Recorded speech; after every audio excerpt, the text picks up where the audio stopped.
Beijing, Chinese President Xi Jinping has given his personal endorsement to an international conference run by an Australian political donor caught up in allegations of foreign influence in Australian politics. 11 outlined China's plan to take a greater role in global governance in a speech to conference delegates who travelled to Beijing. Chau, who ran the conference, is one of two Chinese businessmen named by ASIO in briefings to the Labour and Liberal Party organisations in 2015 about political donations. Despite former Prime Minister John Howard being promoted as a drawcard on the website of the conference, the Imperial Springs International Forum, he did not travel to China this week, his office in Sydney confirmed to Fairfax Media.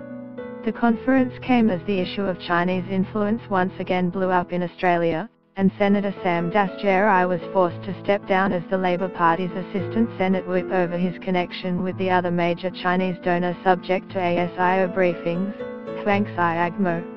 11 told conference delegates that China would not take the path of becoming a hegemony when it becomes a globally powerful nation. It was against imposing its will on others, he said, and also against interfering in the internal affairs of other countries. The Imperial Springs International Forum in Guangzhou is named after Chau's palatial resort, and co-sponsored by his Australia-China Friendship and Exchange Association.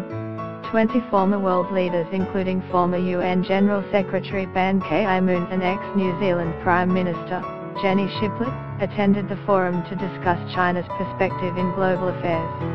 11 told the delegates, who travelled to Beijing's Great Hall of the People on Thursday, that China would open the door to the world. Get the latest news and updates emailed straight to your inbox. By submitting your email you are agreeing to Fairfax Media's terms and conditions and privacy policy. According to a front-page report in the People's Daily, 11 said, people in every country have the right to choose their own development path. He said China would push for a new type of international relations based on mutual respect, and giving up the traditional rule of the